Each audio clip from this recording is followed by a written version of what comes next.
Hello everyone, welcome back to my channel. Today I'm here with a very interesting topic, that is digestion of food in humans. So let's get started without wasting our time. Digestion, as we all know, occurs in our gastrointestinal tract, which is also called as the GIT. But for how the digestion actually takes place and where is the location for digestion of specific protein, carbohydrates or lipids in our gut. Let us see all of these things and discuss each and every point about the digestion of food in humans today. First of all, before starting, we would see what is our food made up of. Our food is a rich source of carbohydrates, proteins.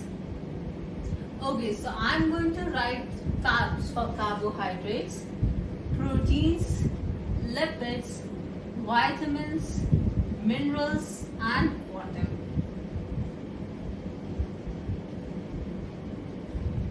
Also, there are certain roughages present, but right now we are not discussing that.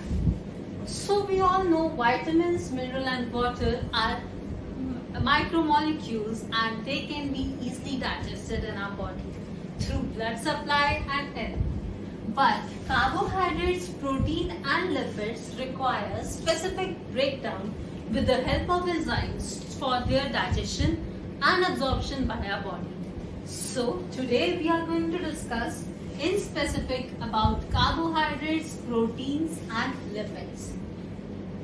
Also, before starting the actual mechanism, let us take a quick review of the gastrointestinal tract, the parts which are in the gastrointestinal tract. The very first part is the buccal cavity. It is followed by esophagus. Then comes the stomach region. After the stomach comes the small intestine, followed by the large intestine,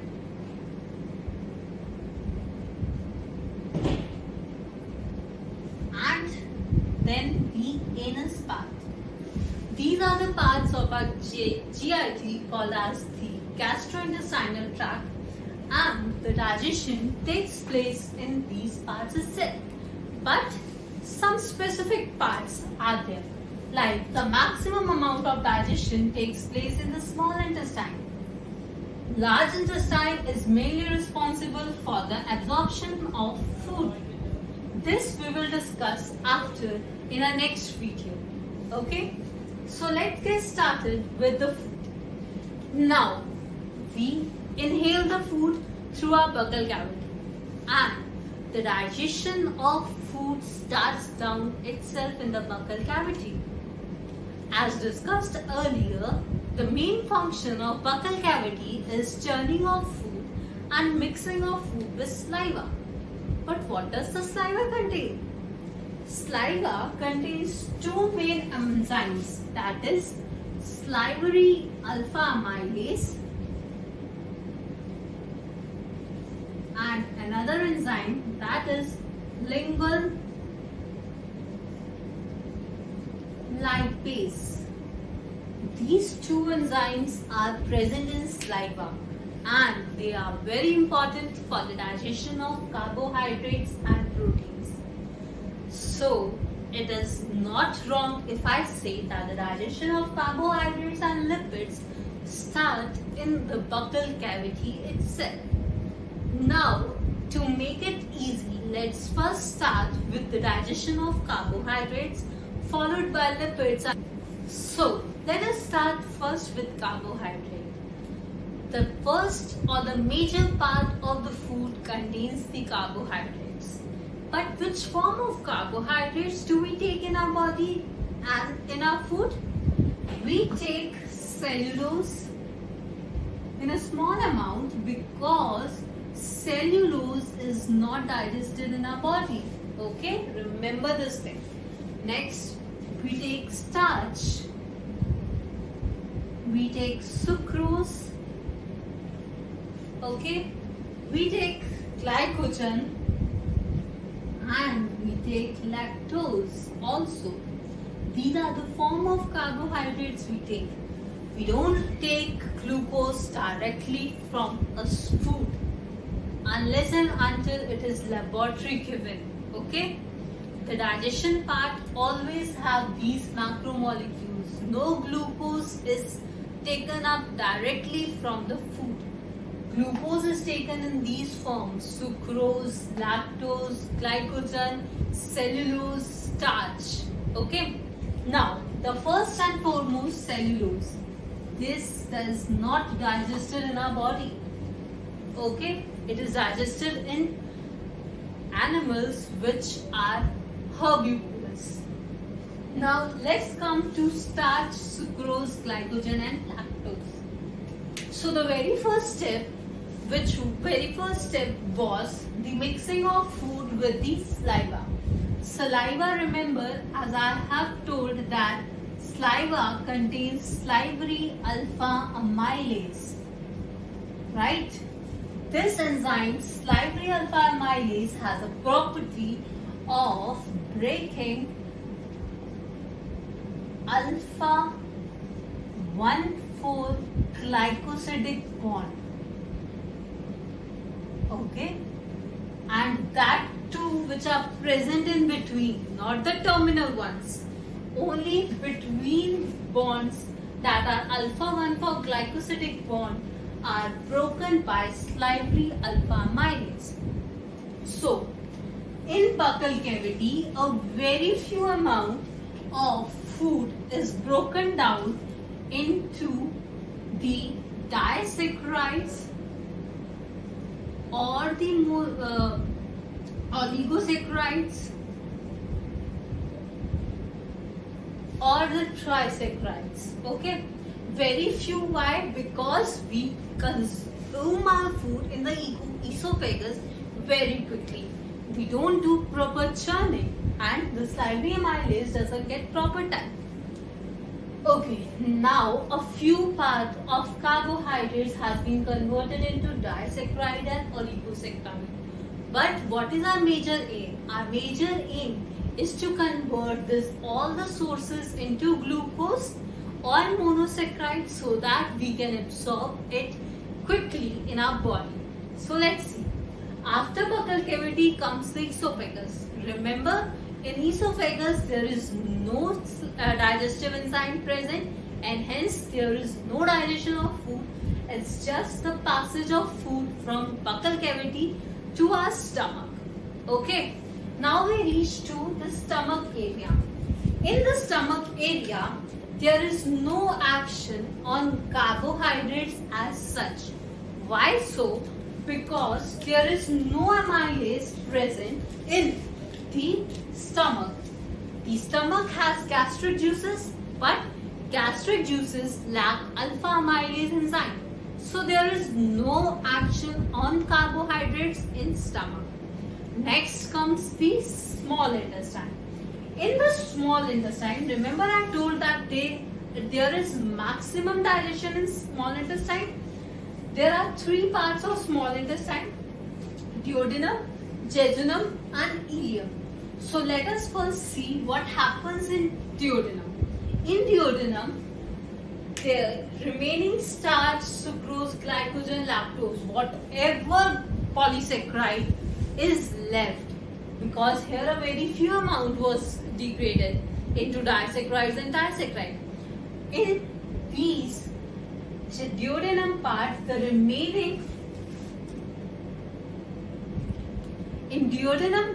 remaining carbohydrates is converted into disaccharides and oligosaccharides in the presence of alpha amylase, and this alpha amylase is from the pancreatic juices.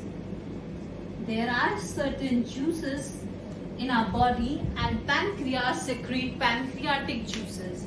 These pancreatic juices have alpha amylase, whose activity is exactly same as salivary alpha amylase. So it does the same process and converts all the polysaccharides into disaccharides, trisaccharides or oligosaccharides, but not monosaccharides. It is done in other step. Okay. Now, in the duodenum phase, this occurs in duodenum. In duodenum, till the duodenum phase, we have got disaccharides and oligosaccharides. So, now what happens in jejunum and ileum, the other parts of small intestine, food will travel there. When we get disaccharides and oligosaccharides, we get certain disaccharides as maltose. We get dextrin, which is an oligosaccharide. We get sucrose, which is again a disaccharide. We get lactose, which is a disaccharide. Okay, these lactose and sucrose polysaccharides have been converted into disaccharides. But what about the disaccharides which are already there? These are left down and are entering into the jejunum and the ileum part of small intestine. Now here, there are certain enzymes which convert or break down all these compounds into monosaccharides, and these monosaccharides are glucose. Maltose is converted into glucose plus glucose in the presence of enzyme maltase. Dextrin is converted into N-glucose molecules in the presence of enzyme dextrinase. Sucrose is converted in the presence of enzyme sucrase into glucose and fructose. Lactose in the presence of enzyme lactase is converted into glucose and galactose. So finally we are getting the monosaccharides. This is the entire digestion of carbohydrates. Starting from buccal cavity, action of salivary amylase take place, and then in stomach there is no digestion.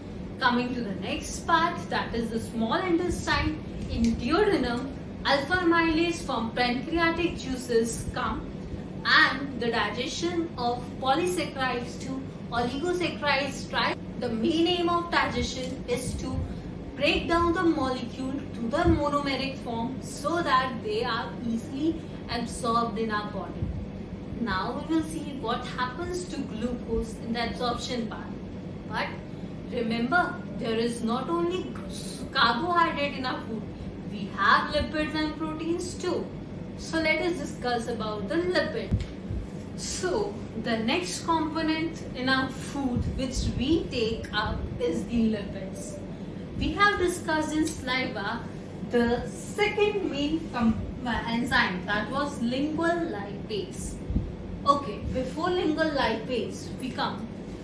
The lipids which we take up are basically triglycerides. And what is the monomeric form of lipids? That is the free as fatty acids. Now, our main aim of digestion is to convert these triglycerides to monoglycerides or free fatty acids.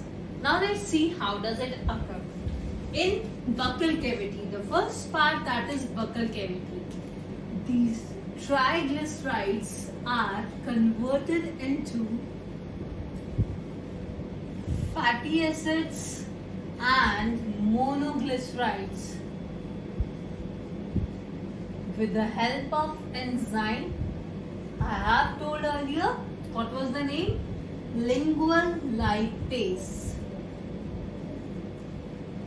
And now see, suppose there is CH2F1, CHF2, CH2F3. The lingual lipase always act on first group and the third group and break these two. Okay, it is acting on the first group and the third group and breaking off. So two fatty acid groups are released and monoglyceride is left behind. Clear?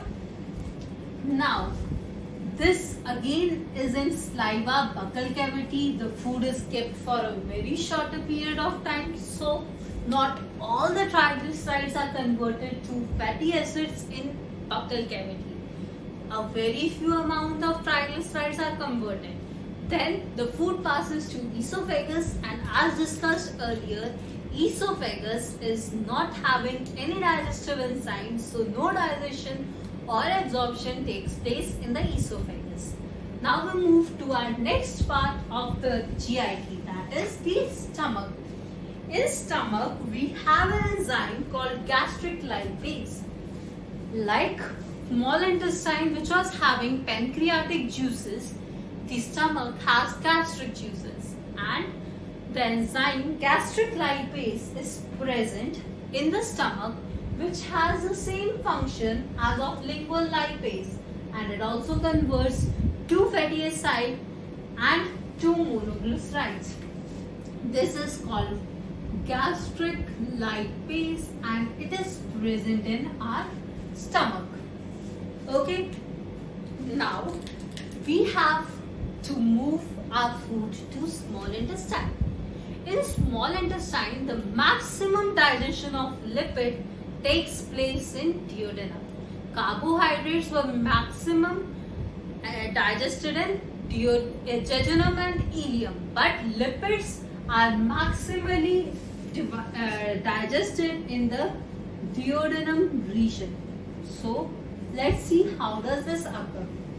Now we have lipase enzyme in the duodenum from the pancreatic juices again, which converts all the lipids directly into the 2 fatty acids and free fatty acids and monoglycerides. Now the end product is our fatty acids and monoglycerides.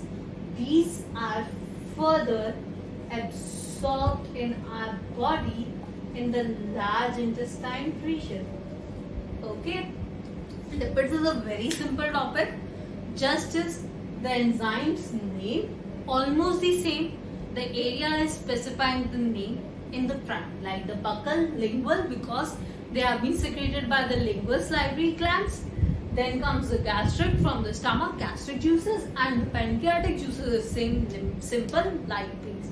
The ultimate aim is to convert the triglycerides into the monoglycerides and fatty acids.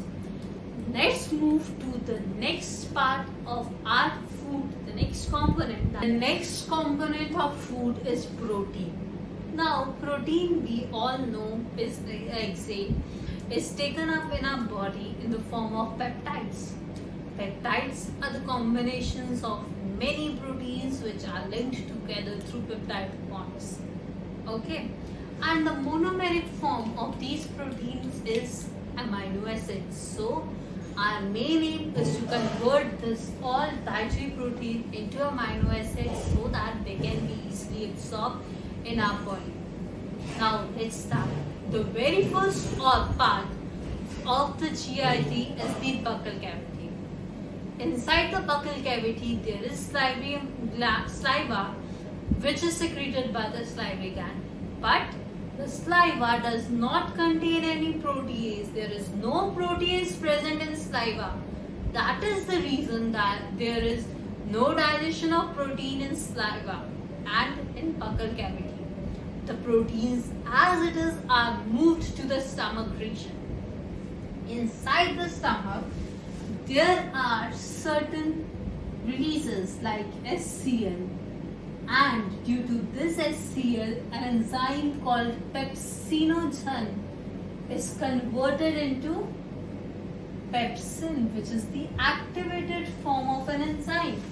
And this pepsin breaks the peptide bonds in the aromatic amino acids.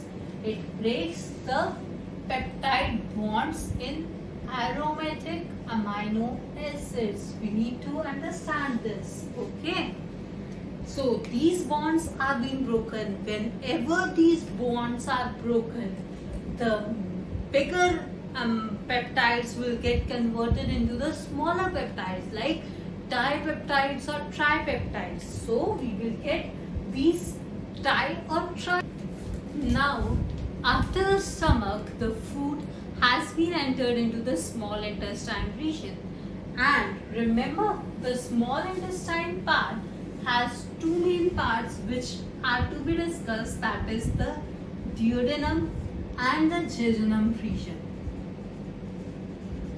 Now, all the food before entering the jejunum region has been converted into dipeptides or tripeptides,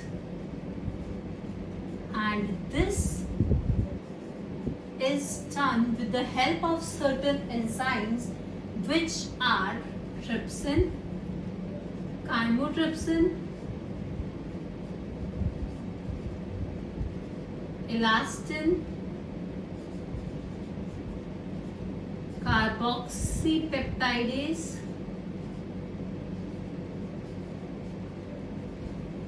these enzymes act on the peptides or the proteins and convert them into dipeptides and tripeptides. Okay, these enzymes in the duodenum are present in their inactive form and they are activated by trypsin. Trypsin is activated by enterokinase and all the other enzymes are activated by trypsin.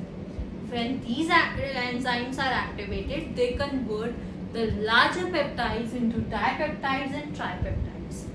Now, when the food enters the jejunum region, it is in the form of dipeptides or tripeptides. Now, what is our main aim is to achieve amino acid. This occurs in the presence of an enzyme which is known as aminopeptidase. This aminopeptidase is present in the jejunum region and converts the dipeptides into amino acids. So, we ultimately get amino acids from protein which are easy to absorb in our body. So, we have discussed the digestion of food. Food has components: carbohydrates, lipids, proteins, amino acids, vitamins and minerals, water, roughages. Minerals, water, vitamins and roughages are easily soluble in nature and digested easily. But the macromolecules, carbohydrates, lipids and proteins are broken down in the process of digestion and converted to their monomeric forms so that they can be easily absorbed in our body. The absorption part will be covered in our next video. Thanks.